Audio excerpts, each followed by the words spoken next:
Hello, and welcome to the Dissident Mama podcast. Today, my guest is Reverend Dr. Ignatius Lozano, who is the priest in charge of St. Andrew I Called Orthodox Church in Lockhart, Texas. After growing up a Roman Catholic and serving as an Anglican priest for several years, Father Ignatius, or Father Iggy, as he is usually known, came home to Orthodoxy a little more than a decade ago when he was ordained by Metropolitan Hilarion Capral of blessed memory. St. Andrew serves as the barbecue capital of Texas and is situated in the third poorest county in the state, but that hasn't slowed growth at the parish, which is now looking to purchase land for its second temple. When Father isn't serving the parish, he can be found in the library, the kitchen, the game room, or the wood shop pursuing hobbies. He also teaches philosophy, ethics, religion, and humanities at the collegiate level. He and Matushka built their current parish by hand over a few years and have been delighted to see it grow and to introduce new generations of Texans to the beauty of Orthodoxy. Welcome, Father Iggy. Thank you for having me. Yes, it's been a long time in the making, but I'm so excited to have you. We have a lot to cover, but I don't want to forget that I want to plug your coffin making business. I found Oh, out, yes, please. maybe a month ago that you have a coffin and casket business, and it actually helped improve my Orthodox street cred that I know two coffin makers. So I'm like, I feel officially Orthodox now, but tell us a little bit about your business before we get into some other things. Well, what we found is that we serve a predominantly older population that is growing, not just within the parish, but kind of surrounding the area. A lot of people like to retire to Texas, and so there is kind of a right market for it. And we had gotten a few requests of could we build a few specialized, and I had never done anything like that. Matushka and I had built the iconostasis and the kleros and the benches and pretty much everything for the temple. But I had never attempted a casket. So I'm going to plug another friend of mine, Subdeacon Steve Robinson out in Arizona. He has got a couple of wonderful videos up on YouTube of how to build a casket. And so I watched those and we made a few. And then I got really comfortable with it and started riffing on the design. And we've come up with something that we're really pretty pleased with. And so what that has become is kind of a side way of supporting the parish in that most of the commercially available stuff that's out there, plain wooden OSB boxes or even cardboard, are running people around $2,000 to $4,000. And so what we have done is we make a very high quality cabinet grade wooden casket that is prayed over and blessed, and we sell it for $1,000. And Wow. so, yeah, it wouldn't be possible if we didn't get a lot of material donations, which we really appreciate, and a lot of time donations from people that will come. Our mutual friend Buck has helped me deliver the last half dozen or so of these, and so it has been tremendously helpful. But we're able to give people a really good quality product for burial in a natural way in accordance with what the Orthodox Church teaches and also what traditional Jewish burial teaches. And so we have had a few Jewish clients, and we're able to benefit the parish tremendously. It's the return on investment is miles above a bake sale. Yeah, so they're not specifically Orthodox coffins. They can be for anybody who wants a casket. Yes, in fact, the last several that we've done have been for Protestant Christians who have expressed an interest in natural burial. Some have been introduced to it through the Christian Ending book, Father Deacon Barna's book, and some have just said, I really don't want to go with a $6,000 steel contraption that my family's going to see for a day and then never Yeah. again. And so we've done them for a lot of Protestants, a number of Orthodox folks, of course. And then one of our recent builds was really kind of neat. It was for a 92-year-old Holocaust survivor who is now a Messianic Jew. And so designing a Star of David with a cross within that was kind of a unique challenge for our joinery, but Interesting. we were able to get it done. So. Wow. So you mentioned Buck. He is referring to Buck Johnson, who runs the Counterflow podcast, but he happens to be a parishioner of yours. So that kind of goes into a story of how we met. I believe I was looking back, poking through our texts and correspondence through all the different ways people correspond these days. But I think the first way we met was that you were the first priest and one of the only to reach out to the Ludwell Orthodox Fellowship to actually ask to be on our local Orthodoxy page. That is a listing of Southern parishes who support the fellowship's evangelistic mission. So I'd gotten wind of that. Either I got the email or Clark Carlton sent it to me. And then somehow, right after that, I found out you were Buck's priest, and the stars Yes, just started to align. And we've been fast friends ever since. So we have not absolutely. met in person, but I hope to remedy that soon. Um, so let's talk about it. That's actually a good way to pivot into the conference we just had. You were one of the potential speakers. I really, really wanted you to speak because I know you're a native Texan, you're a supporter of the fellowship, Absolutely. our mission, and you have a very, very interesting story to tell that you shared with me, and I hope that you will share it with our listeners. It has to do with Lockhart's Confederate monument. So, can you tell us why, what the status of it is, why there was even an issue with it, what you had to do with it, and where is this monument now? Well, it's kind of funny. I got pulled into the situation in sort of a strange way. There is a local ministerial alliance here in Lockhart that's comprised of all the priests, pastors, and so on. And I think at last count, we've got somewhere on the number of 47 churches serving a town of about 14,000. So we are significantly over churched, I guess, but about half of them are some variety or other of Baptist. Nice. So it kind of levels out. But this group had made an agreement a long time ago to do an opening prayer at the meeting of the county commissioners and as well as the city council. And I found out that it just wasn't getting done. Nobody was actually showing up. And so I reached out to our county judge and a couple of our commissioners who are friends of mine and said, I would love to do this. Can I come and give the benediction at this and see what's what? And so I did, and I've done that a handful of times now. And one of the days that I was there giving the prayer, it turned out that they were discussing the Confederate monument, which has been on the courthouse square since 1923, I think is the day that the year that they put that up there. And I ended up speaking in favor of it staying because, my thought was it's been there nearly 100 years. It's really not hurting anybody. And it became a really interesting situation. So I actually reached out to our other mutual friend, Father John Whiteford, who is our area dean, and asked him for some advice and maybe even some talking points. And he directed me to a resource that I'm sure you're familiar with, the Abbeville Institute. And so I took one of the papers that was available. I took a handful of papers, about a half dozen of them, and spoke before the commissioner's court and essentially read verbatim from one of the papers. And then I said, may I leave these with you for your consideration? They said, absolutely. So I did. And fast forward to later on in the meeting, and I've got people giving me awful looks, and various comments were made, and so on and so forth. And was accused of plagiarizing, even though I read from the paper and then handed the papers to them. So that was really awkward. Ended up getting doxxed, which is really kind of interesting. My understanding was they contacted the Archbishop, and his question of them was, well, do you attend his parish? And they said no. And he goes, well, then I don't care. So Nice. but they attempted to dox Matushka. They put pictures of our children online. They listed where they go to school. It was really, really a gross invasion of privacy and was completely avoidable, and was led by people who, very interestingly, are no longer even in town. Yeah, I was So gonna say, who is this they? well, yeah, the folks really leading the charge were, it's kind of like when you see cross-dressing kids or a vegan cat, that a liberal white woman is behind it. Same case here. I'm not editing that out, Father. That is I staying don't in. want you to. I hope that stays. My But goodness. Oh, what we found is there was this couple that had moved into town, and we're close to Austin. We're a half hour out. We're a bedroom community.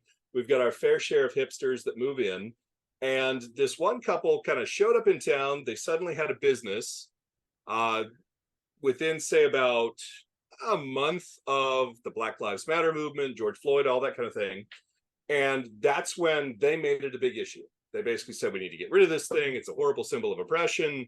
Never mind that it hadn't bothered anybody until then. And they led this major charge to get it taken down.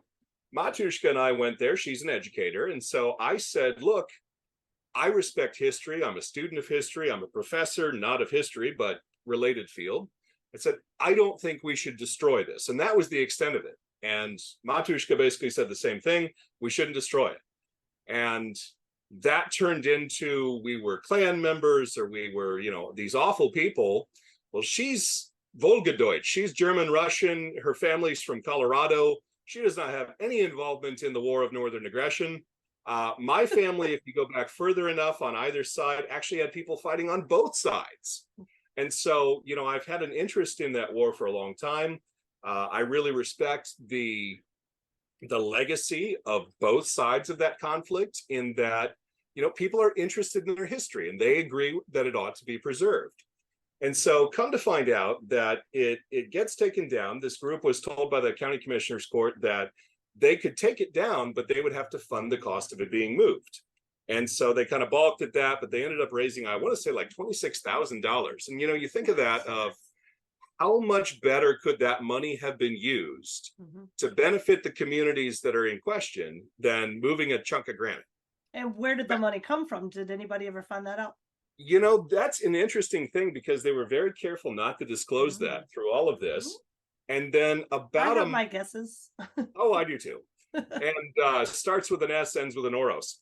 But about a month after that, the business that was kind of leading the charge, and that young couple I mentioned, they mysteriously closed doors. They were out of town.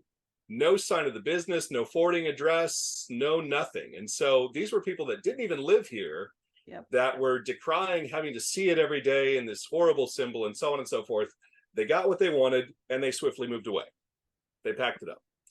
And where the statue ended up getting moved was really kind of ironic. The county jail that was operable from the 1880s to the 1980s is now the County Historical Museum. And they put it in the yard of the Historical Museum, which contextually makes a lot of sense until you realize that that museum and that jail is situated in a predominantly African-American part of town. Okay.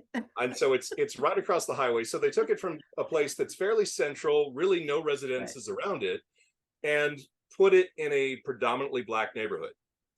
Yeah, so if they supposedly cared about offending people who are supposedly offended by it, yeah, that's strange. And so it just became this big silly thing. And what a waste. Since then nothing's really happened. It's all died down, but it was a scary situation for a little while. I mean, we feared for our personal safety, certainly that of our children. And fortunately, we had a lot of folks reach out in the community and go, look, this is crazy what's happening.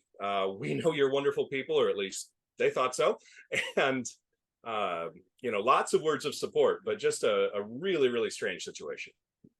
You have any of the people who are possibly, on the council, or, maybe upstanding members of the Lockhart community who have a voice, that went after you and Matushka? Have they since apologized, or they just pretend like it didn't? Well, the funny thing is, it wasn't anybody on the council. It wasn't the commissioner's court. It wasn't any of those upstanding citizens. Oh, okay. It was kind of this influx group of hipsters from Austin. That I thought you were saying that the council had. No, not at all. No, we've got fine and wonderful people on our council. Good. A number of them, our district attorney, our county judge, a number of our commissioners and council members reached out to me and goes, look, we understand what you were trying to do here. Sorry that it worked out this way. Wish we could do something, but it kind of is what it is. And indeed it was. I mean, we didn't hope that any action would come of that, other than just not seeing history destroyed. Yeah. And I mean, it would have been for me, it would have been the same for anything, no matter what it was a statue of. If it was a legacy of history, I think that needs to exist to be learned from, because I've been a professor for a little over 15 years, and I've seen what happens as we start to change the historical narrative to what is in accordance with what's popular now, as opposed to how things actually happen. Yeah, and if people actually paid attention to what most of these monuments were about, first of all, most of them are beautiful. I mean, just jaw-droppingly gorgeous. Oh, yeah. But the ones that are in like court squares, town squares, they're to veterans. They're literally, most of them were built by the UDC, the United Daughters of the Confederacy, raised with pennies, raised with donations, no state money, no Fed money, literally to honor veterans, mostly like the Confederate dead. Oh, So, and absolutely. so again, it's just wild. So, well, you got a taste of the wild side, Father. I am really sorry that that I happened sure to did. y'all. And it was interesting because there was a planned BLM demonstration maybe about a month into this whole thing, and we had people calling the parish that were saying, "Hey, are you aware this is going on?" And there's been some mention of approaching your parish. And I said, "You know what we're going to do? We're going to have a divine liturgy that morning, and then we're going to do a cross procession around the courthouse square." And it was kind of interesting because the pastoral alliance that I mentioned earlier, it's a very mixed group, and these are folks that during the COVID thing had said, well, you should shut down in solidarity. I go, I'm not going to do that. Yes. But in this situation, I said, y'all realize what's happening. You realize that it's wrong. And yet I don't hear any of you speaking out about this. And they said, well, we just think it's too bad that race has to come into it. I go, you know what? You're absolutely right, because our parish is probably the most ethnically diverse one in this city. There's the rich white people's church, there's the rich African American church, there's the rich Hispanic church, and then there's poor derivations of all of those. We have got folks from every shade, color, ethnicity, you name it, all brought together, not because we're black, white, yellow, red, whatever, but because we're all Orthodox, but because we are all drawn to the truth of Orthodoxy and don't really care about race. Yep. Well, this is why I like Father Iggy, y'all. Y'all are getting a taste of him. So let's keep going. Let's talk about the mission, being you're a mission, the evangelistic mission, the Great Commission to tell everybody about the good news. And, that to us is the one true church, which is Orthodoxy. So there are joys of spreading Orthodoxy in the South. There are many trials and tribulations of doing that. So let's talk about that. First of all, what do you think? I assume since you wanted to be, on our local Orthodoxy page, and perhaps we're going to come to our conference, that you think Orthodoxy is a good fit in the South. Is this true? Why or why not? I do think it's true. Not long ago, this past summer, my family and I took a vacation, and we went to kind of north central Idaho, and we were out on the Little Salmon River fishing, and my son was there. He's 12 years old, and the river guide would ask something, and he would go, "Yes, sir." And he'd ask something, "No, sir." He goes, "Y'all are from the South, aren't you?" I said, "Well, yes, we are. We're from Texas." And he goes, "I knew it because kids up here these days," and of course, this isn't speaking for all of them, but he goes, kids just don't learn respect for their elders anymore. And I can always tell when they're from the South because yes, sir, no, sir. And, we've raised both of our children to be like this. And it's one of those things that I think the South, just in general, and I'm not talking, Mason-Dixon line type stuff, but just there is a certain Southern feel. And Texas, we're this whole other country as far as we're concerned. I appreciate your Bucky shirt, by the way. Yes, I'm married to a Texan, so I gotta have all the Bucky stuff. I'm amazed that he didn't force you to move here. I married a Coloradan, and she knows she can never leave. But I think the South, it tends to be more traditional, and that's not to say that it's rigid, but that it respects and follows a lot of the mores and a lot of the social practices of a bygone era. We tend to hold things. It's not, I think, that we're stuck in the past or that we're slow to change. I mean, some of us may be both of those things. I usually tell people Orthodoxy is coming kicking and screaming into the 11th century. But thank God. Exactly. But we are, I think, more drawn to a traditional way of comporting ourselves. And I think that comes across a lot in our faith. And so Orthodoxy in the South, I think, is a particularly good fit. I mean, it's a good fit everywhere. Yeah. And obviously I would not be an Orthodox priest if I did not think everybody should become Orthodox. And, that's always kind of an interesting conversation I have with Protestant, Roman Catholic, and members of other religions. They go, "Well, do you think I should become Orthodox?" I go, "Yes." Yep. "Do you think I should stop being Catholic?" I go, "Well, no, you just shouldn't be Roman Catholic." And so it's one of those things where I think there is something about the way that we approach life here in this part of the country that it calls to us from a bygone era. And that's not to say that we're LARPing or that we're, some anachronistic weird relic. Orthodoxy, I think, is very much relevant in this day and age and incredibly important, and definitely something that we want to promote. And really, that was why we opened up the mission here. Yeah. Had you been living in Lockhart before that? Yes, we had. Okay.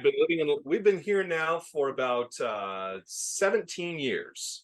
Because And you're from there, but you went to school in Chicago, or you've been well, kind of it's all kind of an around? interesting story. My dad was a television meteorologist, and so I was actually born in Des Moines, Iowa. Shh, Okay. don't tell anybody. But I got to Texas as soon as I could. He was a native San Antonioan, and so I really consider San Antonio my hometown. Oh, I grew up there, between there and Des Moines, Iowa, kind of back and forth, back and forth. We moved probably 6 times when I was a kid between those two cities. And so I had gone away to Chicago for grad school the first time and wanted to come home to Texas, of course. Didn't want to live in Austin, didn't really want to live in San Antonio, wanted to be somewhere in between them. yep. I wanted an old house before I realized how much work they are. And I found this 1903 house in Lockhart, Texas, that I had only kind of hazily heard of from my childhood memories of, oh, we're going to make a long drive and go get some barbecue. And so ended up here. And we've slowly been restoring this house. I was here that I was actually ordained as an Anglican priest and served here for about 6 years in that role. Wow. And then it was one of those where I was rereading the early church fathers. I was reading the Acts of the Apostles. I go, I want to be in the same church as these guys. And looking around, I'm not. Right. And so that was when I made the move to Holy Orthodoxy. It involved, and I make it sound like it was a really fast overnight kind of thing. It was a very long process. Right. I was vetted very heavily. I was tested to make sure that, yes, my theology actually is Orthodox and that I do know what I'm talking about, and was eventually ordained. And so when we did that, when we took an Anglican parish and said, well, we think we really need to be Orthodox, we lost almost everybody. Folks went to the Episcopal Church, or they went back to the Roman Catholic Church, or they went to other continuing Anglican churches. There's a few in near neighboring cities. We lost some to work, some to military orders, but we had this core group that was basically my family and parts of my extended family. We said, we're going to do this. And for a very long time, we got a lot of opposition. Folks would say, don't lend them any space, don't rent them any space, certainly don't sell them a space. We don't want them to get a foothold here. And so I had my little Stairlight container, my little 20-gallon Stairlight, and that was my priest in a box kit. And so I had a chalice and discos that I think we got off eBay somewhere. We had secondhand icons, a secondhand epitrachelion, set of vestments that was made for a priest about 18 inches shorter than me. I'm 6'5", so imagine high water vestments. It's an interesting sight. And we would go and we would set up and we would celebrate the Divine Liturgy wherever we could and wherever we would be allowed. And then finally someone came along and said, well, I don't go to any of those churches that don't want you here, so you can use my space. So we set up in a boardroom and I said the liturgy on a conference table for 2 or 3 years. Wow. And then finally we got in the space that we're in now. It is about 750 square feet. And last Pascha, we squeezed about 75 or 80 people in there. Wow. Now, when you're talking about this pushback from the locals, is this the other Christians? Is this just predominantly the hipster atheists, or is it kind of a mix of all of them? I mean, kind of a mix of all, but predominantly the clergy. Okay. This is, it's a really weird kind of situation here. It's very Sharks and Jets, West Side Story meets South Texas kind of thing. But there's one big Roman Catholic church here, and there's a ton of Protestant churches. And then, of course, we have our own selection of the American heresies, like the Mormons and the Seventh-day Adventists and some of these groups. And it seemed like the only thing that I ever seen them unite on is they did not want orthodoxy here. Right. And it was like, well, I mean, way to go, y'all, for getting along Woo! finally. But I kind of hate to be the catalyst this time. Oh my goodness. Yeah, but So, we finally got into a space, and we started out. Our first iconostasis was two folding chairs with the Christ and Theotokos icons on them that we had canvas printed in Austin. And we would literally build a piece at a time. Matushka, when she would get home from teaching or from a tournament, when I would get home from my teaching job, we would spend some time out in the wood shop and we'd build a panel for an icon, or we build the kleros or the benches. And gradually, we finally fitted everything out. And obviously, we've grown quite a bit more in our woodworking ability and built quite a bit more. That was really our first exposure to it. Is we can't afford to build a church, or we can't afford to buy this stuff, so we're going to build it. right. As I've said, poverty is the mother of skills acquisition. So just a little bit more about the pushback from the locals. Was it because y'all were like a foreign influence, or specifically Rocore, or were you even Rocore at that point? Or was it We just were like that's strange and weird and people in Texas don't do that? Like, what was it? we were Rocore right from the beginning. Okay. The main thing seems to be that's strange and that's weird, and people here don't do that. Okay. The folks seem to have this idea that the church started in 1517 and Yep. or skipped about several hundred years there, and somehow the King James Bible was good enough for Jesus, so it's good enough for me. And it was just a really interesting and very, very strange situation, but we decided we'd make the best of it. And for a long time we would have no one at the liturgy but our family. When we finally got a space, it was interesting.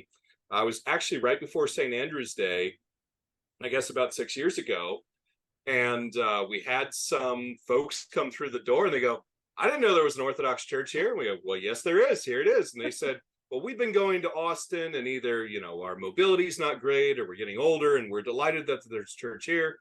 And slowly word spread, and we've grown tremendously since then. Yeah. And it's mostly converts. We actually don't have more than maybe 3 or 4 cradle Orthodox in the parish. And we've got converts from Catholicism. We've got converts from just about every flavor of Protestantism. Got a convert from Transcendental Meditation, one from Buddhism, one from Islam. I mean, just we're getting people from all over the place. And what it is they're finding that they don't, either from the Roman side, they don't like the Novus Ordo, and it weirds them out having a guitar up there on the altar, basically equal with the Eucharist. And they don't like the laser light show and the fog machine and the praise band and the big screen up there projecting the words to the cringy hymn. Mm-hmm. And so, it's just been a long, strange trip, as they say, to end up where we are now, which is, my goodness, we might actually get a second temple pretty soon. It is amazing. And I think you had told Buck that Orthodoxy is the last bastion of traditional values. And we have this pushback within some corners of Orthodoxy against converts. It is becoming an ad hominem. Mm-hmm. Ex-evangelist is the newest one I saw Hyphen Girl say. Reactive Orthodox, because we just react. We just react to these things, this craziness coming at us, and that makes us reactive, as opposed to resisting it, pushing against it, calling it out. Extremist, rigorous, and other assorted naughty names. So instead of these people saying hallelujah, the church is growing, the Great Commission is happening, there's pushback. Or have you felt that as a priest? I know Father John Whiteford has. I have, as just some lay schlub, but I mean, are you getting calls, saying, hey, we hear y'all are burning a cross down there, or whatever? I mean, absolutely. It's been interesting because last week was a great example. We were very blessed to have the Kirchgrund icon of the Mother of God of the Sign visit our parish, and we had a number of people. We've recently got a wonderful subdeacon that has retired from Colorado and moved here, and he went above and beyond to get the local editor of the local paper to come in and do a story that it was coming. And now hopefully this week, the paper will come out in a couple of days. Hopefully it's been here and had tremendous impact. On Friday night, we had over 60 people for a Vespers and Moleben service before the icon, before it departed up to our Georgetown parish. And we had between the 2 days probably over 100 people, and not all of them were Orthodox. A Wow. number of local folks, including one Lutheran pastor I know who is definitely to the left of Schumer and company, but folks coming in going, wow, this is the oldest piece of religious art that has ever come to this town. I go, it's been here 3 times now. Wow. And we've been here this whole time. And Right. so it's, I think, a matter of people are seeing us. They see me and they see my minor order clergy. I'm fortunate that I have a wonderful subdeacon and 2 great readers. And we're around town and we're in our cassocks. And they go, Mommy, who's that man in the black dress? And, Right. Who's the guy in the dress? but I mean, the cool thing about that is I was reading an article earlier about should priests wear their cassocks, and I don't. Right now I'm in jeans and a t-shirt. Mhm.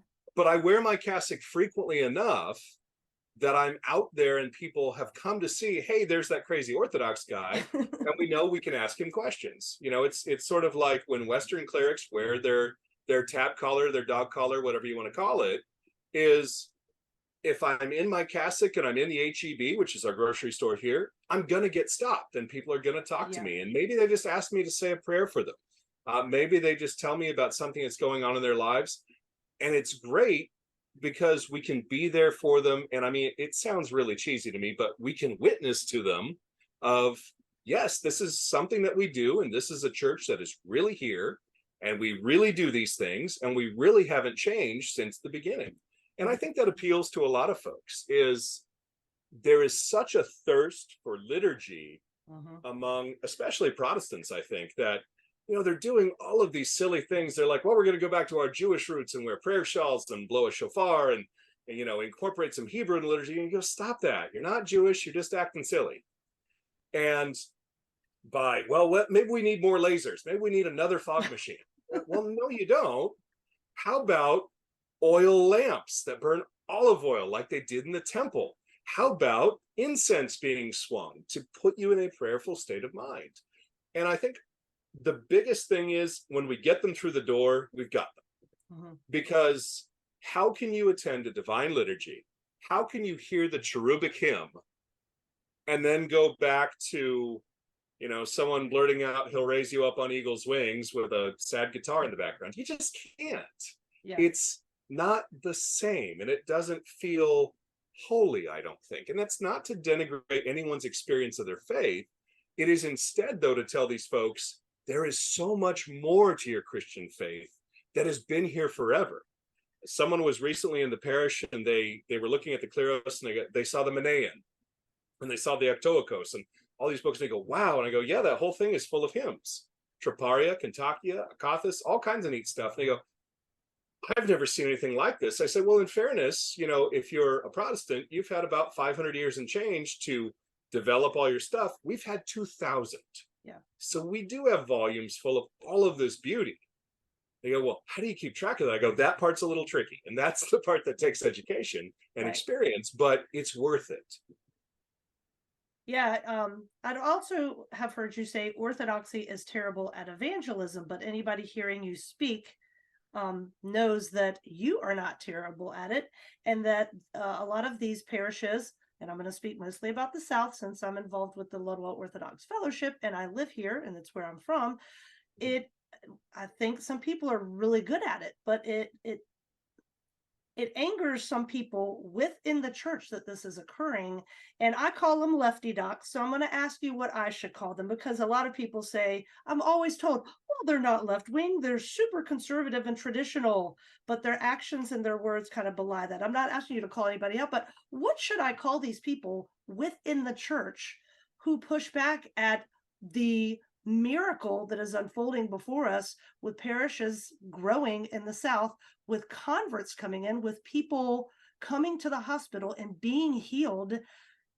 And I mean, it's salvation. And I don't understand how people who call themselves Orthodox, I don't mean to cry, but can think that's a bad thing. What do I call these people, and what do you make of it? I call them cases for conversion, basically, of I think you can be Orthodox in name, you can be Orthodox in baptism and chrismation, and you can even attend the sacraments, but treat it as, well, this is just where we go on Sunday mornings. As Matushka is fond of reminding me, most people out there do not attend a church because they understand the theology or they agree with it theologically. They go there because they've got good coffee, or their buddy Joe goes there and invited them, or great granddaddy paid for that stained glass, and they just feel an obligation to it. I think one of the things that separates us is, especially converts, you don't convert to Orthodoxy without significant study. Mm-hmm. I had a gentleman call me. He's like, well, how quickly can I get in and have communion? I go, well, if we start today, 12 to 18 months. And it's a matter of, this is not something that we want people jumping into. We really don't want church hoppers, or we're okay with church hoppers, provided they're willing to stop, slow down, and take the time to learn about this. My catechumenate here at St. Andrew's is a minimum of a year, and very frequently stretches to 15, 18, 24 months, because some people go, I'm just not ready. And some people we've had to go, no, you really are ready. You're just scared. And that's understandable, because the catechumenate, I think, is extremely difficult. It's when we're attacked by a number of spiritual attacks from the evil one. It's when we are most vulnerable to letting those things outside the church really come into our lives and shape us in both good and bad ways. And so I think one of the things that is most important about that is really just kind of maintaining continuity. And so these folks that are nominally Orthodox but pushing back, I kind of wonder, what does the continuity look like in their parish? Do they have regular liturgies? Do they have any kind of socialization at trapeza? And when I say we're terrible at evangelization, we are. And I mean, I speak mostly for myself. I'm terrible about that. Like, aside from being out and about and in my cassock and people see me and they go, hey, there's that Orthodox priest. We're not good about doing the things that I think a lot of people in the South are used to seeing. The poor Baptist church that is nearest my home, they do drive-through prayer. And I mean, it's hokey as all get out. They're you got Bubba in his flannel shirt laying hands on some guy in a caprice, and you're just like, it's cringy. But at the same time, they're out there, they're doing that, and they really do believe it. And that I respect. Yeah. It's hokey, but it's effective, and it's I cannot say that word. They're reaching out to people, and they're making a difference in their lives. There we go. We're going to say that. And you've got people that, I'm not good about standing out front of Walmart and asking people if they've heard the good news. I'm not good about handing out crosses to them or things like that. And I think part of it is there is a hesitancy, at least on my part, and I think on a lot of ours, that, I don't want to hand you an icon card with a picture of the Theotokos on it and have you dump it into a recycling bin. Mm-hmm. Because I view that as something that is an image of that which is holy. And that's why, we don't do printed bulletins with icons on them, because we don't want people throwing them away. We go, there's a proper way, if you're going to dispose of this, burn it or bury it or what have you. But a lot of the, shall I say, techniques or approaches that have been classically used here in the South for evangelization, they just really don't fit us very well. Or at least it's not something that we're adept at. And while we probably have the most educated parishioners, not in terms of college degrees and all that, but in terms of they've read about this. They have had a catechumenate. They know what they're talking about. They can describe their theology, at least on a basic level. But at the same time, we're really not good about evangelizing, because you can't put that in a 5-minute elevator pitch. Yeah. Tell me about Orthodoxy. Well, did you bring a lunch? How much time you got? Do you want the high points? Do you want to know why we're not Roman Catholic? Or is it just kind of a broad spectrum kind of thing? And it's very hard to coalesce all of that into kind of a concise package that we can give people. So that's why I say we're bad at it. Yeah, and these conformist, the conformist laity, and sadly some clerics who I think are just seduced by modernity or popularity or the secular mind, whatever, reductionist ideology, yet they say we're the ideological ones. I think what they don't understand about converts, even though many of them are, We risk everything to be Orthodox. We're not Oh yeah. cradle. We weren't born into it. It's not what we do culturally. It's not what we do familially. We already live in such a divisive time where you're losing friends and family over jabs and lockdowns and trans stuff and whatever. And then all of a Mhm. sudden, now this person's going to just be like extra special weirdo. Oh, and they're going to go to this Orthodox church. It's like converts risk everything.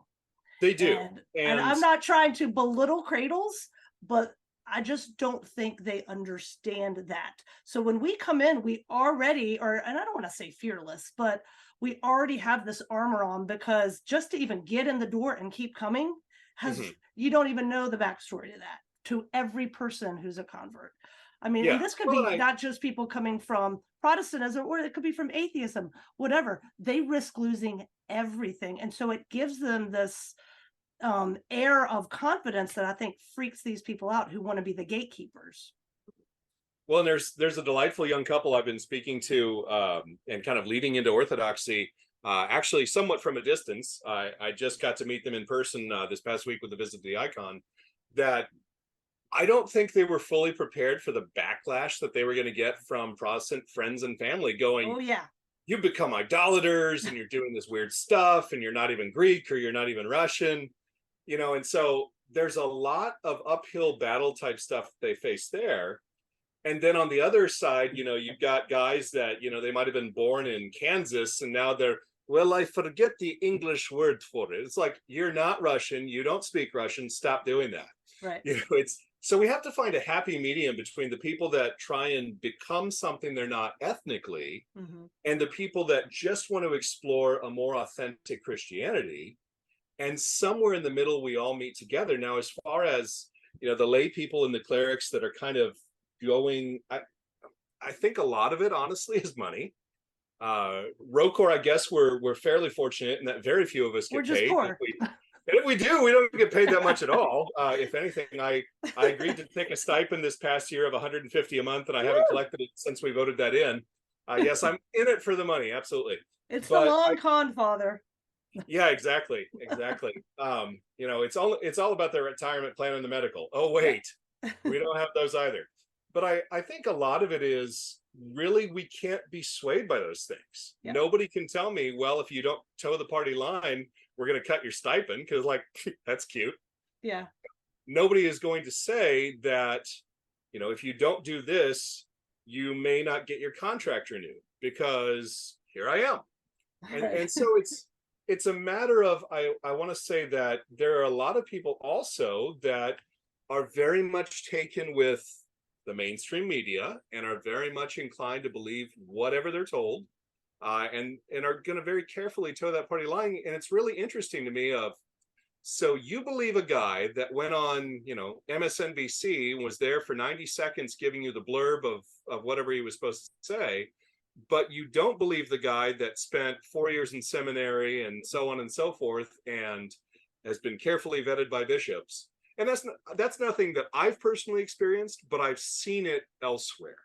Yeah. Folks are very, very eager to go, well, my friend Cheryl down at the salon says, if I don't get the jab, or if I don't do this, or if I don't mask up, we're not going to have X, whatever X may be that particular week. Yeah. And that's very compelling for a lot of folks. In a good and a bad way. I think we can have a lot of social influence on people by going, if you're dissatisfied with your current experience in church, or you don't think that it is traditional, or you don't think that it is still Christian, and I think there are a number of denominations that call themselves Christian that stopped being that a very long time ago. If you don't like that, come with me to Orthodoxy, where we're not going to be pushed into a political side of things. Yeah. Now, some people have asked me, and some people have accused me. They said, well, Orthodoxy are right wingers. Well, really, I'm not. I mean, there are right-wing things that I believe in. There are left-wing things that I believe in. We compost, we recycle here, we grow organically. We're pretty hippie Not granola when it comes to that stuff. We're pretty hippie granola in those senses, but fiscally very conservative. Yeah. And traditionally, religiously, very conservative. I have friends of all stripes, of all beliefs, of all sexualities, but what I say from the pulpit is separate from those things. Yeah. I can be friendly with someone and not encourage them to pursue their sin further. And I think Hmm. that's one of the big differences in what you've called kind of the lefty docs of, then it's one of those, well, I don't want them to think that I don't love them and I'm not their friend. And so I'm going to slowly slide into condoning their action rather than telling them in love, I really don't think you should do that. Right. Which is true love and takes true courage. Well, and as often as not is going to end up in a broken friendship. Yeah. Yeah. That's what takes bravery. And, anthropologists want to study the growth of Orthodoxy in the South. Journalists want to write about it. And I keep telling people when I have the opportunity, it was closed doors versus open doors. Father, Mhm. he had open doors. People wanted to go into an open door when they wanted to reach out to Christ or think about God for the first time they had in ages during the lockdowns. Um, another one would be the traditionalism, like you were saying. Now, trad has become a bad word, but just opposition to the craziness going on around us. And a lot of people would call that reactive, where you're just pushing back and saying no to something. But Buck has talked about this, where he just knew, like, there's evil in the world. So if there's evil, there must be God. There Yeah. must be the opposite of that. And people are having those thought processes, and they see that there's a dumpster fire all around them called the world we live in, this culture. And that is just the human inclination to look around you and then to assess it and to try to pivot your way out of that. And then a lot of people come to orthodoxy that way, and that is not a political thing. That is a No, no, not at all. rational human act.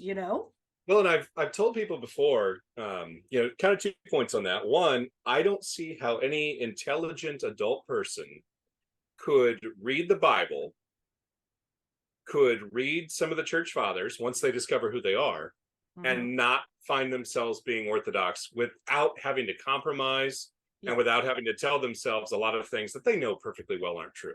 So there's that. I think most people that I encountered that come to orthodoxy, they're like, well, I started reading this, and this, or listening to this, and this. And I mean, Buck has brought far more people to orthodoxy than I have. Jay Dyer, who I've never actually listened to him. I'm sorry. I know there are a lot of Dyer fans out there. I don't have anything against the guy. I've just never listened to him.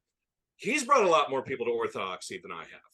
And people are seeing it now as this reactive kind of counterculture thing, which I find amusing to no end. But it's like, well, if we were reactive, we'd be changing things based on what's always been done. But I think if you look at our history, Great point. specifically the history of the liturgy, we've been doing this all along. Right. We have never changed. We've just been doing it prior to the 20th century in these little ethnic enclaves here and there. And now, largely the internet, God save us all from internet orthodoxy, because I think it's both a blessing and a curse. Yeah, it's a double-edged sword. Yeah, it really is. But I think the internet has allowed us to see, wow, there are people all over the world that are discovering this truth and embracing this church that have nothing to do with politics. Yeah. People on the other side of the world that have no idea what a Republican or a Democrat even is are going, orthodoxy is the true church, and they're coming home to it. Yeah. And so it's, in a way, it's kind of the opposite of reactive. It's just steady. And I think in a world where so much is changing so quickly and so rapidly, and I think if anyone had said 10 years ago that only women have periods is a contentious statement, we would have all gone, yeah, that's crazy, man. Yeah. And now in this world where if you say something like that, you might get doxxed, you might get canceled, you might get harassed. Orthodoxy is one of those things that has stayed constant throughout all of the ebbs and flows of the rest of the world's weirdness. Yeah. Yeah. And, there was some mainstream heat after our very successful fellowship conference. And, it is not the conference or the fellowship or me or Father John Whiteford or the other founders who want to change anything. We want to introduce people to the tradition of the church. We don't want to transform. That is a word the lefty docs use. We don't want to, it's not this living, breathing thing because it's made of people. That's Hyphen Girl's new thing. I think it's just these self-appointed gatekeepers and these wannabe experts. They just simply don't like that we see them in the middle and we just go around them. We just keep on going, doing our thing, building missions, having babies, having conferences, talking to each other. And that's one of the things that these experts get all sad about. It's this pipeline, and where there's this digital radicalism. That's called like emailing somebody, like we're not allowed to talk, only they are. So on one hand, it's really funny, but it's deadly serious too, because, here we want a Christ-haunted people to become a Christ-centered people. That's a very serious thing. It's a salvation issue, but also there could be more lockdowns. This whole CNN and Newsweek, talking about how Orthodox churches are filled with KGB agents. And there was that NPR hit piece from like a year and a half ago, setting up this narrative that people who call themselves Orthodox, they buttress this. And I know plenty of priests who have gotten more than one visit or phone call from feds, over the years. We've had a few glowies show up at the parish, and it's been interesting. They're like, "Hey, so this is the Orthodox parish, huh?" And I go, yeah, that's right. You guys want to come in? You want to take a look at the icons?" That's right. Like, that'd be great. They're like, "So you're Russian, right?" I go, "Well, I'm not Russian. The parish is Russian, meaning that we have a Russian bishop, and we're answerable up that particular hierarchy." And they're like, "So, any plans?" Yeah, the plan is to continue to serve God and to serve his church and to take care of his people. Like, yeah, but I mean, you know what I'm saying? And I go, no, I really don't. The plan is to have barbecue and not borscht at the coffee hour. Yeah, exactly. It's like, fellas, you might as well wear your name tags because you're just that obvious. But at the same time, I think we've gotten a lot of folks in the doors of the church, I mean, mine and just the church writ large, that they come in feeling contention. They come in looking for a fight. Yeah. And then they go, "Oh, wait a minute, this is actually really beautiful and true." Exactly. And, there's been no small amount of folks that I think are looking for something to oppose. And yet they find themselves going, wait, maybe this isn't the thing that really calls for opposition. Yeah. Maybe this is the thing that is standing in the face of it. And, it's interesting with the calls of lockdowns. I've had a couple people ask me, well, what will you do? And I go, well, we'll continue to do what we've always done. We'll stay open. We're not going to have multiple communion spoons. We're not going to number the number of people that come in there. And one of I think the most striking things, the simplest statement, but also the most profound for me, was in the midst of the lockdowns. I happened to be at the parish one day, and this very old man came in, and he said, "I didn't know if you were open." I go, "Well, technically we're not for a service, but I'm here doing some work." And he goes, "Could I just be with God?" Oh. And I said, "Well, you can be with God wherever you are, but if you'd like to be here with him, you certainly may for as long as you like." And he sat there, and he sat in front of the royal doors and just prayed. And after a while, he wept. And I spoke with him further. And he said, "Every other place is locked, Father." Horrible. And the number of people that we had show up before liturgy, after liturgy, during liturgy frequently, or even on a day when the church wasn't supposed to be open necessarily, and said, "My mom is at home. She's cold. So we'll help them out. My baby's at home and is hungry. So we'll help them out." And finally, it hadn't even occurred to me. And this is why I say I'm bad at evangelization, because it hadn't occurred to me.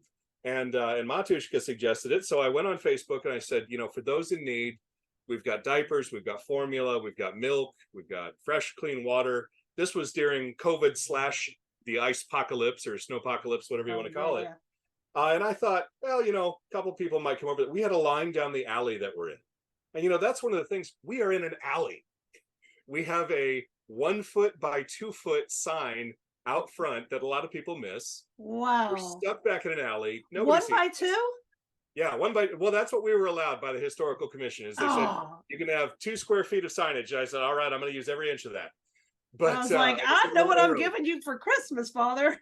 Exactly. Got a little arrow pointing to the back towards this alley. And there was a line of folks, and we ended up feeding them so well that we actually completely depleted our food bank, ran out of diapers, ran out of formula, and I put a Wow. call out to the community. And I had atheists, and I want to mention them first because I think that's important. Mhm. Agnostics.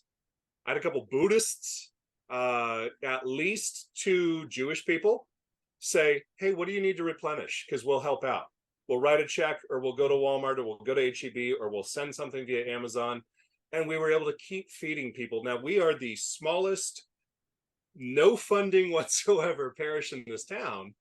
And we were feeding a couple hundred people and giving them a space where they say, hey, if your church is locked and you want to come in and have a quiet, safe place where you can be alone with God, you can use this space. And that became something I think really transformative for a lot of people, of going, wait a minute, this isn't the evil Ruskies that Pastor Jim Bob warned me about. Mhm. These are real people who actually live here too. Yeah. And I think that's a lot of what we're doing. I will change my position. I'm going to do it officially on the Dissident Mama podcast. Okay. I will not say that we're terrible at evangelization. I'll say that we're very slow at it. And that some ways, I think we're being effective, but we are at the same time kind of coming upon it as, rather than, hey, come to my church, come to my church, come to my church. There's an authenticity to it that can't be faked, that can't be written into a pamphlet, that can't be handed out on the card at the gas station, that you just have to, as we're very fond of saying, as you know, come and see. Yeah. And I think that's the best thing that we can tell people is when folks call and they go, well, give me a video to watch. And I've got a couple of videos. Give me an article to read. Well, I've got a couple articles.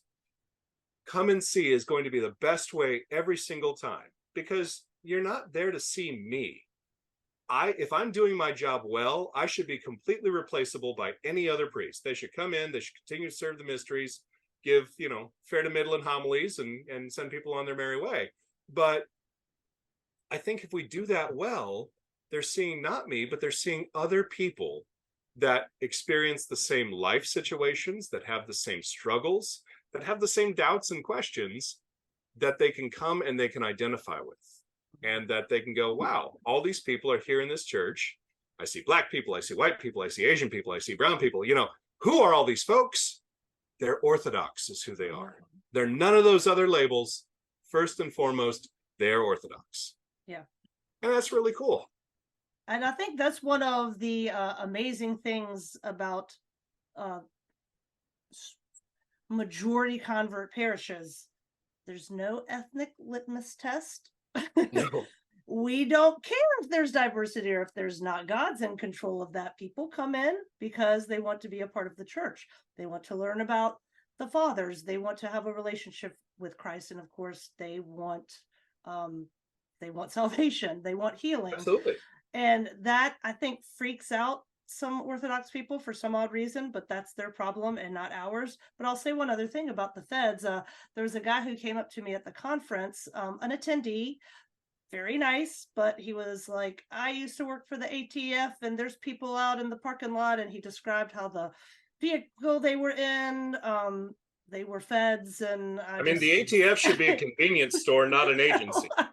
And Those are three of my favorite things. It's like 3 hours into the conference and things are rocking. And I'm just like, one, what do you want me to do about it? There's nothing I can do. And I said, and if they're listening to us, hopefully they're learning about Jesus. And then I went and I walked away from the conversation because I'm just like, I don't care. I mean, I'd like to think that I'd like to think that my personal FBI agent or the team that I have assigned to me, I'm sure that I'm on a number of watch lists at this point. Right. I'd like to think every once in a while, they've got to rotate the team because these guys keep getting Christ-filled listening in. Yeah.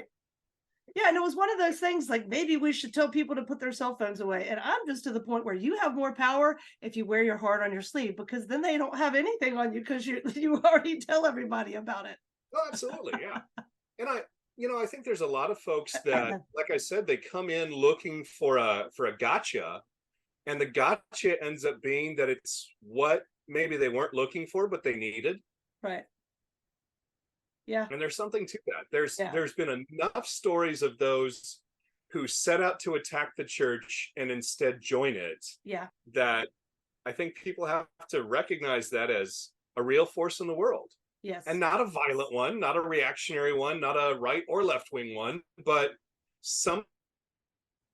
All right. You went out for a second, so I paused the recording. And of course, my internet's saying it's unstable, but I lost about like the last 15 seconds of what you were saying. Do you remember what it was?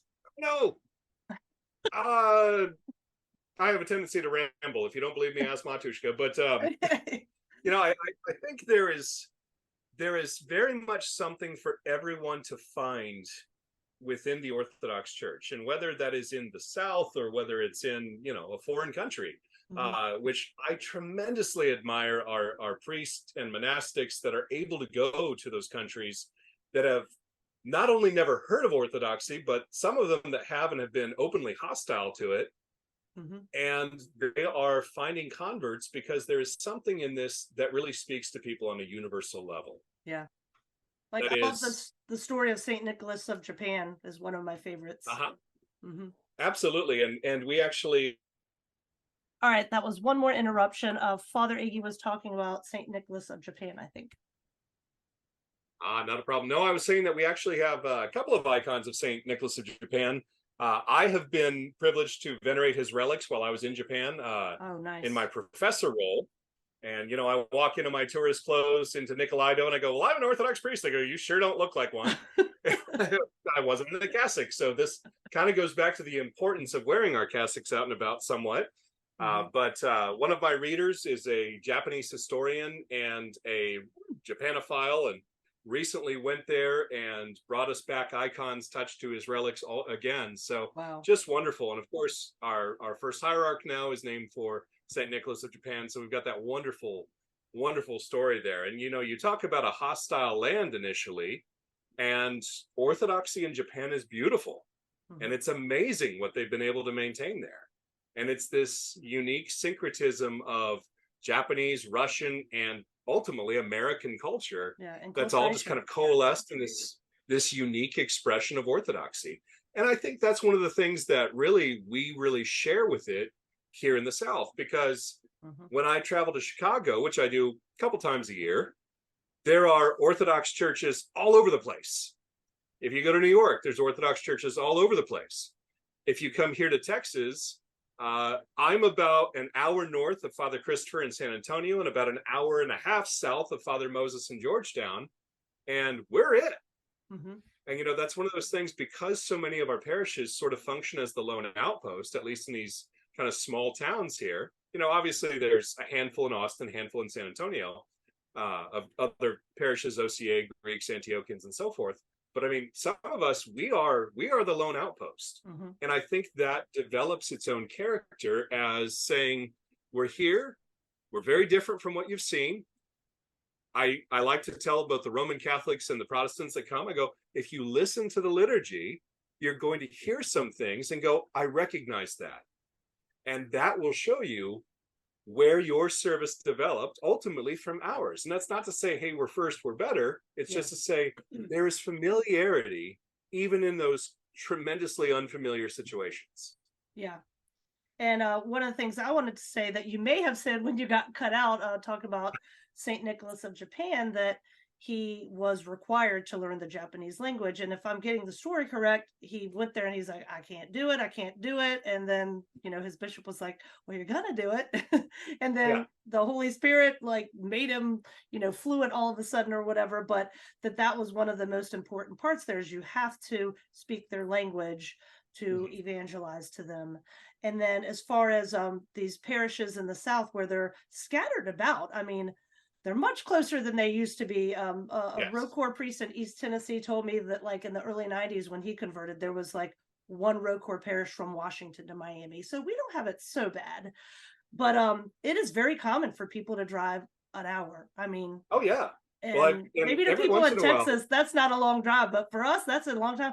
I mean, an hour and a half, 2 hours. I mean, when I drive an hour to go to the Lowe's, are you kidding me? Yeah. You know, and I have people, I think I've kind of become one of the de facto, hey, if you're online and you're wondering about Orthodoxy, reach out to Father Iggy and he'll answer your questions. And I try to do that as often as possible. And I've become that for a lot of people. I think you really hit on something in terms of St. Nicholas' example, having to speak the language of the people. Mm-hmm. One of the things that really sets us aside here is that we are of the people, is, we say y'all. And we are very Southern. Yeah, we are very Southern generally in our approach to Orthodoxy, in that, there's going to be brisket, not borscht at the trapeza, as you said, and things or like both. that it is, or both, even better, both. Even better. I appreciate a lot of those foods. Borscht is But good. it's one of those things of, we're meeting the people where they're at and bringing them to that point where they understand our traditions. And that's a lot of this is your average Lutheran, your average Presbyterian, I don't think has or feels as much responsibility for people who come into the parish as, well, I've got to show this guy the ropes because he's never going to follow it otherwise. Right. It's, well, here's your little bulletin. We're singing hymn 93 and stand up when we do. Yeah. Instead, there's a lot more responsibility on our part of our parishioners saying, let me take you by the hand and lead you through this and show you what's going on. Yeah. And share with you how similar it is to how you probably already worship. Perfect. That is, I've never heard it said quite that well. I'm going to disagree with you, though, on something. You had said how you are easily replaceable and, the priests don't matter. Well, good shepherds do matter. And I think that we saw that during the lockdowns. And I think we see that a lot with people, some clerics bending like reeds in the wind. And I just want to say that good shepherds are of value, and that people like me and other lay people, we appreciate that. So you are not as easily replaceable as you think, Father Iggy. well, thank you. I guess my point is more that anyone can learn to serve the liturgy. I don't think that loving the people can be taught. I think that's one of those things that, it's kind of ironic because, left to my own devices, I'm sort of this antisocial, misanthropic shut-in. I'm very much an introvert. Most of the time. It's my reader is forever trying to get me to come out and socialize. I'm like, nah, I don't really like people, and all my favorite stuff is here at the house. I got my books, got my board games, got my workshop. I'm good. But a lot of what we do is not, we're not out there to become people's buddy. We're out there to become, hopefully, their pastors in the traditional sense of the word. We really want to lead them to a more authentic expression of their personal faith. And where that is, I think it's very easy to say that, well, we can compromise just this little bit and bend to sort of what's going on in the world. Yeah. But that becomes such an easy thing to do if you do it even once. Yeah. Which is one of the reasons why we've always been so resistant to that and so determined to say, no, we're going to stay open. And if you tell us that you're going to arrest us if we open, I hope the handcuffs are comfy. Yep, that's what I'm talking about. Keeping the wolves at bay. We appreciate people, priests like you, Father Iggy. Well, this is a good way to lead to one of my last questions. I recently had on Proto-Deacon Patrick Mitchell. We talk about the deaconess movement, and one of their arguments, because I was researching them beforehand to kind of see, like, what do they say, poking out their social media feeds and all this kind of stuff. And one of their things they say is, well, we're not necessarily pro-deaconess. We're pro-deacon too. We're just pro-diaconate. And one of the reasons they say is because, priests have a lot of work to do. And so we want to give them all the tools necessary so they can carry the load of not only their existing parishes, but the growth of Orthodoxy. So this isn't really talking about the deaconess movement, but it got me thinking priests are hard to come by. And, there are plenty of places that only have reader services, and a priest only comes, once a month if they're lucky, or once every 6 weeks. So I wanted to find out from you, what is the typical path to the priesthood in America? Requirements, schooling? Do you think there's a problem, as in a shortage? And if so, how you think that should be tackled through possibly some kind of economia, to make sure that people A lot of places have people and no priest, right? So Sure. how could that be remedied, if at all? Well, I'm talking to a couple of different communities. One in Oklahoma that is 4 or 5 hours away from the nearest parish. I spoke to another gentleman who said, "Well, there's a parish near me, but it's Coptic, and is that okay?" And it's like, well, it's better, but theologically, there's still a significant difference there. I think Yep. we there's again kind of a double-edged sword of yes, we need more priests, but at the same time, I don't think we should cut corners to get them. Mm. So my situation was very strange. I had already attended seminary as an Anglican. I have gone to parochial schools literally my entire life, mostly from the Jesuits. That's a topic for another day. I share Voltaire's opinion on them, but that's neither here nor there. Um, I think there's a lot that we can do to increase the ranks of our clergy, but we have to quit treating it like a job. It is not a job, it is a vocation in the etymological sense of the word, where we are called to do this. Someone asked me why I became a priest. I said, because God wouldn't leave me alone. When you keep getting called and getting called and getting called, you finally do this. Yeah. And then it's a matter of figuring out the right thing. And so one of the most important things, I have young men all the time, and thank God for this, they go, well, I'm going to be a priest. Well, that's great. Let's get you through your catechumenate and baptized first, and then we'll discuss, where you want your first parish assignment. The number one thing that I like to ask these young men is, what do you feel you could do in ordained ministry that you cannot do now? Like, well, I want to help the people. Great, go help them. I want to pray with them. Great, go pray with them. I want to visit the sick and the imprisoned. I go, awesome, you should do that. That's another one of those things. I'm not that great at doing that part. But that is one of those things where I think the deaconess movement comes in, and it's a question of, well, they could do all of these different things. And you go, even if you read the history on it, and I've not read extensively on it, so I should not be the gold standard for that. They didn't do a lot of what is being suggested. They were there primarily to help with female baptisms when we all got baptized naked. We don't really do that anymore. It'd be kind of scandalous if we did. And so there's not necessarily a need for it. And I think that, kind of back to, I'm not the most important person in the parish. There are women in the parish that do things far more importantly than I do. That when the new person comes in, they're over there telling them, well, hi, welcome, my name is so-and-so, and let me tell you what's going on and a little bit about the space that you've entered and this and that. And there's a lot of things that we can do that don't require ordination. There's a lot of things we can do that don't require tonsuring. Like, you can read in the church. You can sing in the church. You can promote the church. You can work for the church probably more hours a week than your average parish priest is able to do, since most of us are bivocational or even trivocational in my case. And it doesn't take ordination. It's sort of the same thing. I had a discussion with a gay couple a number of years ago now, and it was one of those of, they didn't believe in gay marriage. I said, well, that's interesting. I want to ask you about that. And they go, well, we've been a couple for 35 years, longer than most straight couples have been together. And we really don't need marriage to be officialized, make that official for us. And I'm like, okay, well, that's interesting. I think a lot of this and a lot of the push in that movement was, no, we want this because we want that piece of paper. We want the government to recognize us. Whereas the church says regarding marriage and a number of other things, we don't care if the government recognizes it. Someone had asked if we would ever do gay marriage, and I go, well, I don't think so. And the main, I know the Roman Catholic Church is moving that way. I think one of the main reasons the Orthodox Church won't is because going through the catechesis process and becoming a part of the church involves learning about those things that the church has always taught from day one.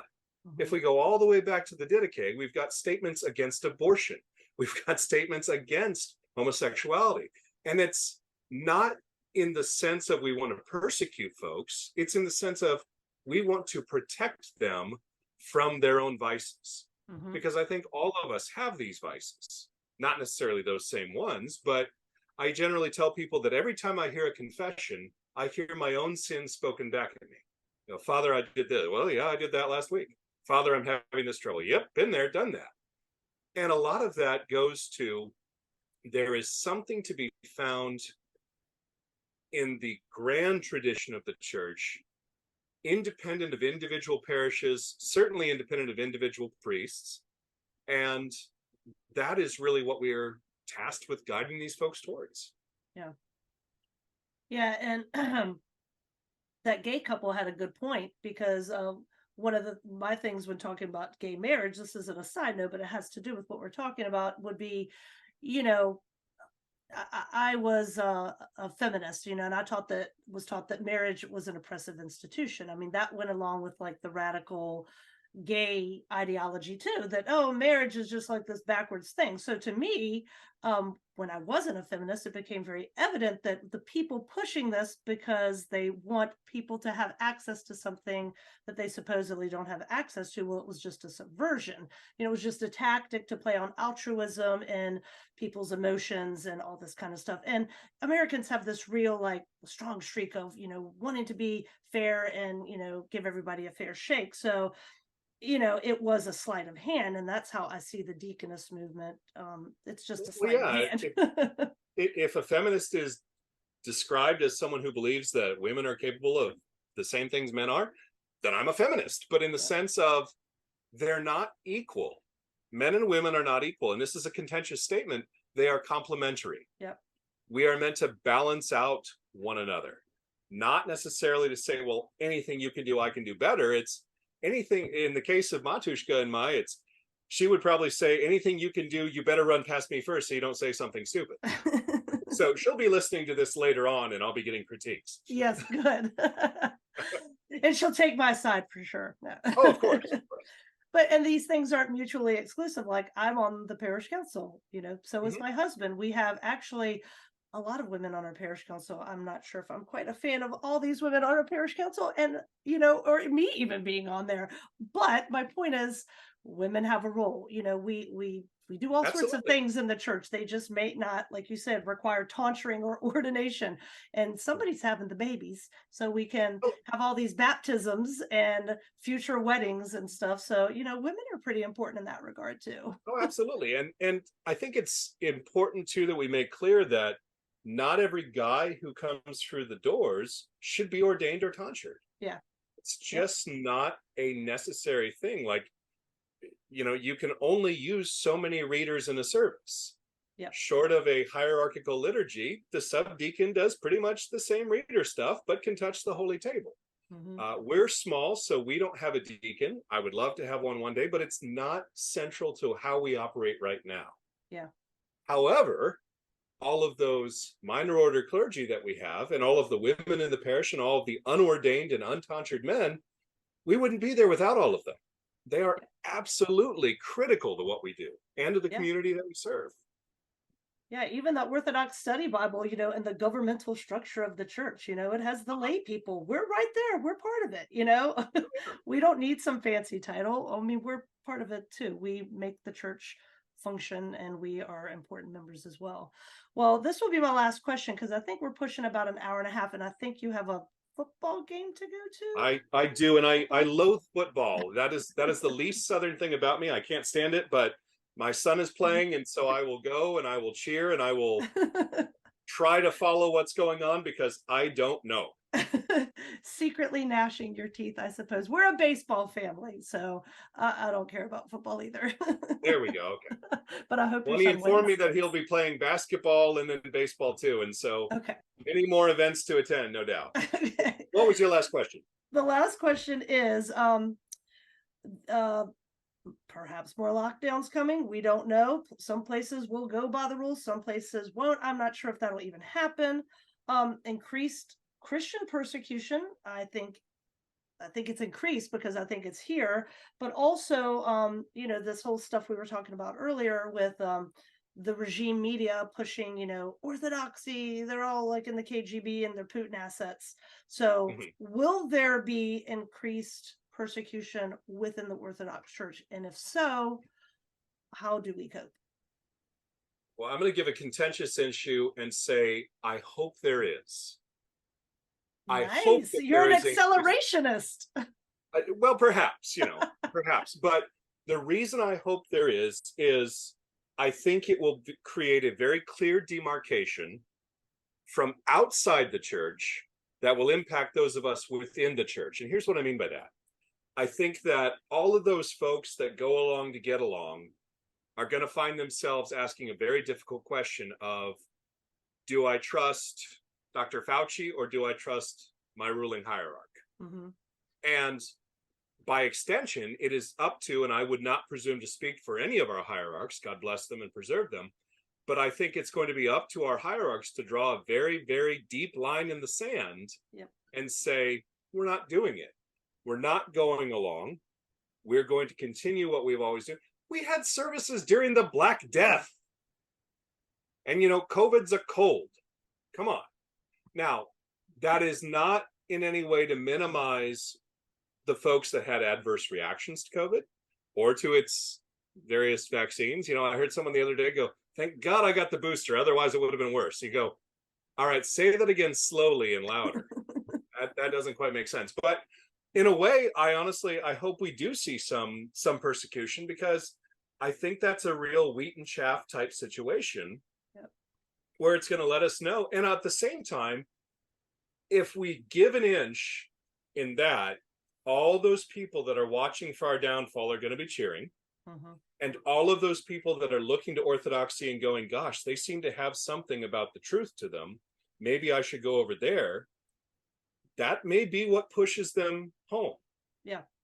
What eventually calls them, because when the Roman Church has its doors barred and they go, the priest is baptizing people with a super soaker 20 feet away. I'm sure you've seen that picture out there. Yeah.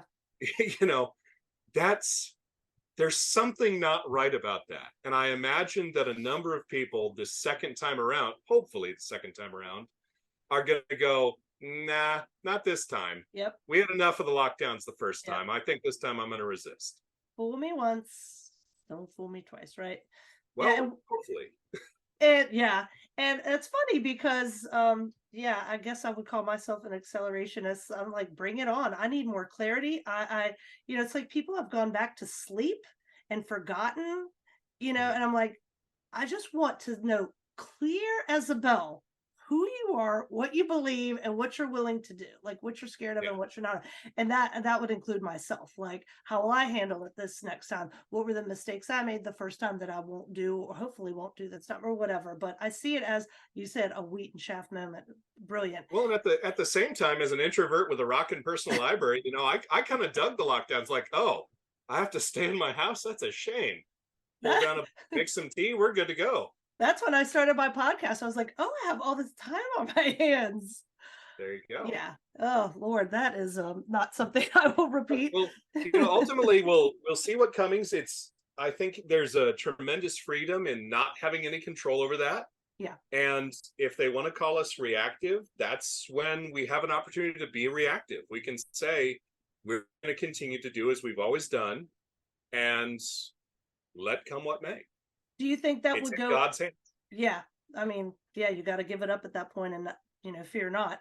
But do you see that going possibly in hand with the whole Russian thing, like the anti-Russian regime narrative, that we're all KGB assets or whatever?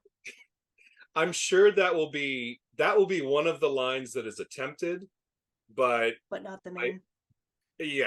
And I'm sure folks will go, oh, well, you see, this is further Russian disinformation and this and that. But I think if we all stand together and we remind ourselves that we're not Russian or Greek or Antiochian, that we're all Orthodox, then I think there's a tremendous possibility for that to kind of take the wind out of that particular sail. Yeah. Yeah. I often say it takes people saying yes to this madness for it to take hold. If people just said, we're not going to do that. Wind out of the sails for sure. Well, Father Iggy, it has been a pleasure. I think we talked about a lot. Is there anything, I will be sure to link your website, which also has the coffin making business in there, but is there anything you want to pitch or say before I bid you adieu? Well, yes, folks can find us at orthodoxlockhart.org. As we generally say, visit us, please, but don't come during a fasting time. Come when you can have some good barbecue and enjoy the Divine Liturgy. So thank you so much for having me on. Yes, and I pray that everything goes down well down there in Lockhart for you. I'm sure it will. I would love to come visit sometime. I went to Texas two Yep. summers ago to see the Astros, and we just couldn't make our way to Lockhart, but I would love to do that sometime. And of course, we would just be honored if you would consider speaking at the second annual fellowship conference, which God You know, willing I'm going will to do you happen. one better. I would like to offer to host the second annual. Oh my goodness. I will let the founders know. And then I can kill all those birds with one stone and eat my barbecue and hang out with Father Iggy. That would be incredible. Well, where would you There you put go. us And then up? Buck and I get the home field advantage. Yeah, and I don't mean put us up as in like hotels, but where would the space be? Do you have any ideas? You know what? It's amazing what I can do under pressure. Having Okay. found a church already, we will find a space. All right. Well, that is for the world to know. So God bless you, Father Iggy, and thank you for being a wonderful shepherd and just being so kind and strong and also pretty darn funny. So I appreciate it. Thank you so much. All right. Bye bye.